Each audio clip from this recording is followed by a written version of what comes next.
Hello and welcome to New Forest Day Opportunities online sessions, and welcome back to the veg garden. I've been away for a week, but I'm back now, and last week I was going to show you how our 5 vegetables for the autumn were doing. So with no further ado, we'll do a bit of a catch-up. So the first thing we were going to do, we're going to check on the lettuce. So look at that. So this is the lettuce that we said, cut and come again. Use it for your tortoise or for your own salads, or equally for your iguana or your rabbit. So just to harvest that, what I would do is, just when you need lettuce, just grab a handful, snip it like that. That's probably enough for a family of 2, and just really prepare it and watch the video that Judith did and pop it on your plate. So it's as simple as that. Our next item on the board is going to be the cucumber. Now with a cucumber, obviously it's best if you can keep it into your conservatory. I mean, it will do okay outside in this weather. And cucumbers, depending whether you bought an outdoor or an indoor, like to be used as a climber up a cane. But if you've got an outdoor one, you can just put it amongst your flower bed and leave it grow on. But this is an indoor one in theory, so it does need some support to encourage the growth, and the cucumbers will start growing from between the leaf nodes. So that's the starting of a cucumber. It'll have a yellow flower, and then the bees are pollinated, and then you'll have a cucumber. And this is an all-female variety, so it won't be bitter. So what I've done, I'm not putting it in the greenhouse border. I've put it in a pot, 20-litre pot, and basically of some, just normal compost you'd get from a garden centre, or some manure that you've got from your compost bed. And then I would support that using string, or luckily I've got the ties, and then it'll climb up, and you won't want it to go too long. So once you've got 2 or 3 cucumbers off it, I suppose that's what the deal was. You just wanted to get some food off it. So there's the cucumber. Our next is our courgette. Now definitely with a courgette, if you've got the space, I would put it outside in amongst your borders. And again, it grows more of a bush, and these courgettes are now starting to come through there again on the leaf nodes. And they again would be a yellow flower, and they'll be pollinated by the bees and the insects. So, but just for show purposes, I'm going to put it into a pot. It doesn't need supporting, but I'm putting it into a pot so that I can make it a little bit transferable, so I can show you guys how it's doing. But in general, I would put it out in the plot. So that's our courgette, and we should be, well, we'll get a few courgettes off that by the end of August, without a doubt. Our next vegetable was the dwarf French bean, and like we said, it's continuing to grow. And being as I was away last week, these were being left in the greenhouse. They've gone a little bit leggy, but they won't grow much higher than 45 centimetres really. And there's a sneaky little radish growing alongside in there, which that's just an extra look. So that's 6 vegetables that we can eat. So anyway, so what we do with those, like I said, you put them in your border, and they'd look lovely amongst your flowers and your shrubs. But again, for purposes for sessions, I've put them in a pot. And actually I've put 3 supporting canes up, although that is unnecessary. I've just done it just for show value really. So I've got 3 or 4 in a pot here with 3 canes, and I've taped them up, and it's just, and I can be much more forceful with them. But I would generally again put those in the plot. Just for show purposes, I put them in a pot to show you. And last but not least is our lovely mange too. Now again, I've put them in a pot.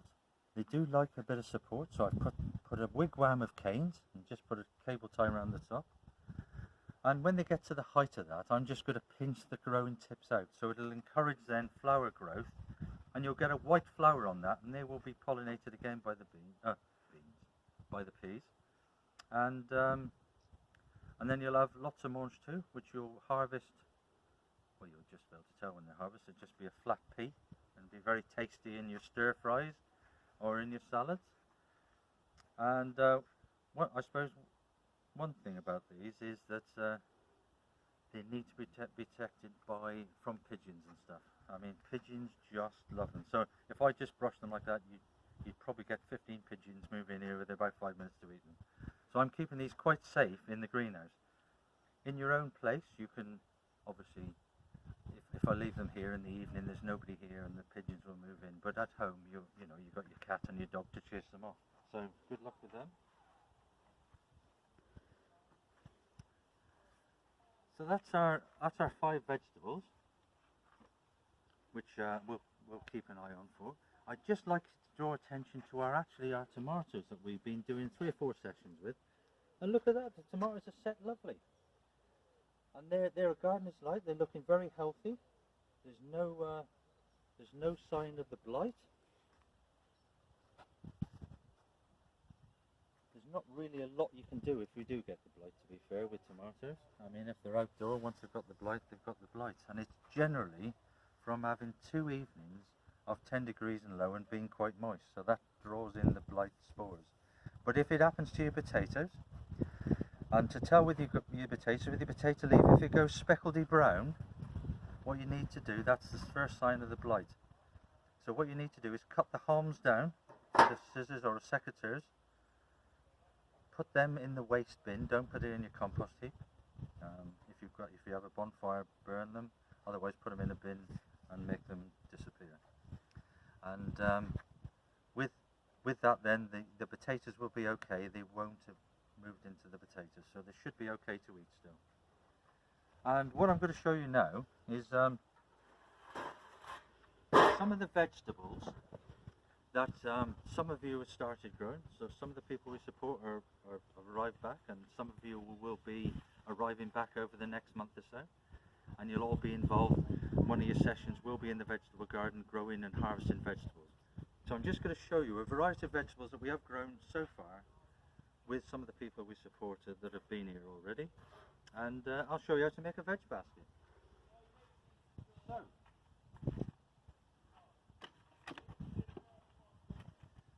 So this is actually a blue mushroom crate, and I've got a few of the vegetables that we've harvested this morning,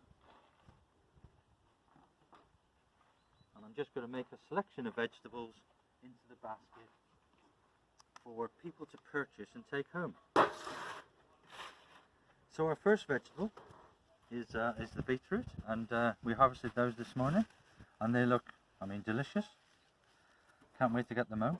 What you normally say is to twist the stalks off to reduce the bleeding, because they bleed. Not literally, the juice bleeds. But I'm good for easiness, I'm going to cut them off. And being as I have no help here at the moment, I've got to make sure I've got to clean my own mess up. So I've got my trash bucket just there. So there's my beetroot. So I set them up nice, and equally, anybody that's working with me can have a go at this and put them together. So there's the first item, and then I'm going to choose an onion. Look at that quality. So that's an Ailsa Craig onion, and they are grown for shows and stuff, but equally they've got a very good taste. But what they don't do, they don't keep ever so well, so they're not very good for overwintering. So they're best ate as a summer onion. So that's our onion.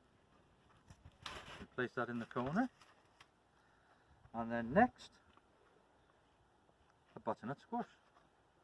And I mean, those are the ones that don't make the supermarket. It's a bit misshaped. It doesn't look like a butternut squash, but it tastes just the same. And you can make your roasted butternut squash with that. So that goes in. Some courgettes. So that's the gold rush that we were talking about earlier in the season. And this green one's called a Defender. But they're both exactly the same. It just brings a bit of colour to your kitchen. So in they go. And then a cucumber, which were grown in the greenhouse. We've got plenty of those growing. So keep those in there. And this season, for some reason, probably due to the good weather we've had, the apples are really sort of 4 weeks ahead. So there's some lovely little young Bramleys there. They're windfalls, but they'll be very good for your veg basket.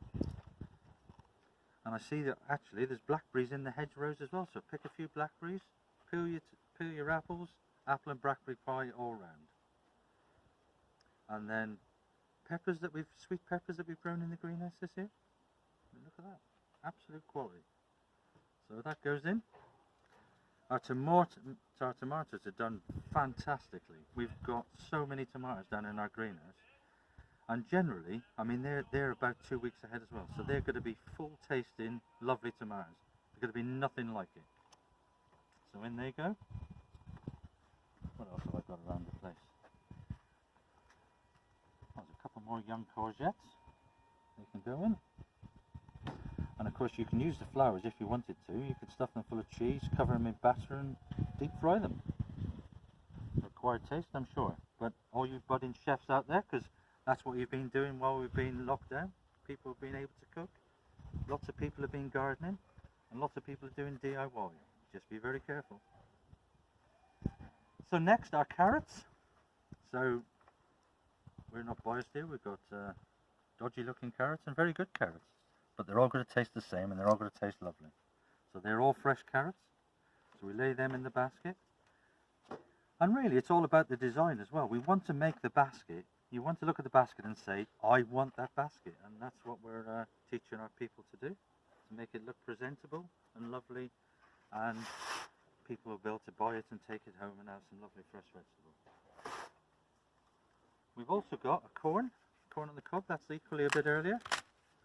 So that's how corn grows, and you can tell generally that it's ripe is when the pollinating area goes dark brown. So we generally, when that goes off, we know that the corn's been pollinated, and then each one of those strands, there would have been loads and loads of them in the early days, would have been equally connected to the corn. And look at that. That corn is beautiful.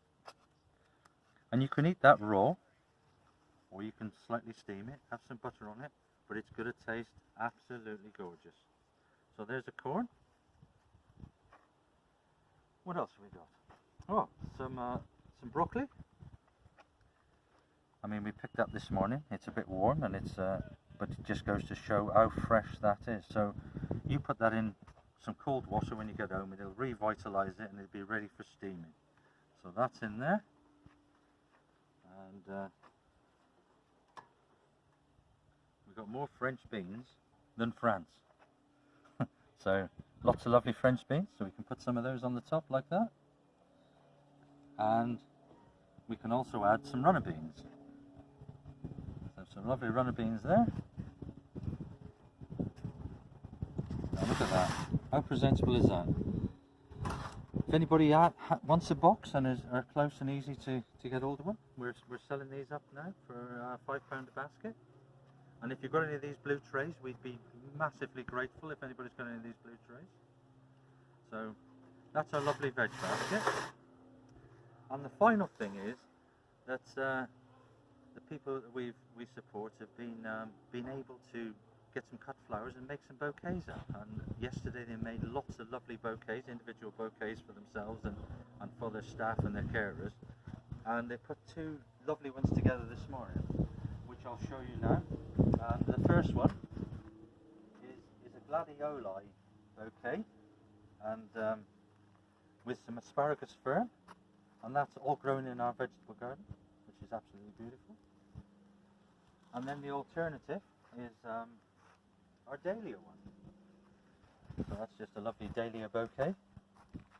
But yesterday we were making them out of wildflowers and verbenas and Michaelmas daisies and calendulas, and they were just beautiful, and it's just a bit of fun. I mean, everybody was just making their own bouquet. There's no fast and set out rules to it. It's just whatever, you know, obviously in the beholder. Beauty is in the beholder, so you make whatever you want. So anyway, thank you for watching me today, and if you need any questions answered, just ask, send in, phone in, or send an email in. I'll try to answer all your questions. And next week I'll be showing you how to save a little bit of money by doing a basic servicing on your own lawnmower. So look forward to that, and until then, it's goodbye from Minstead Lodge, and it's bye from John. Thank you very much.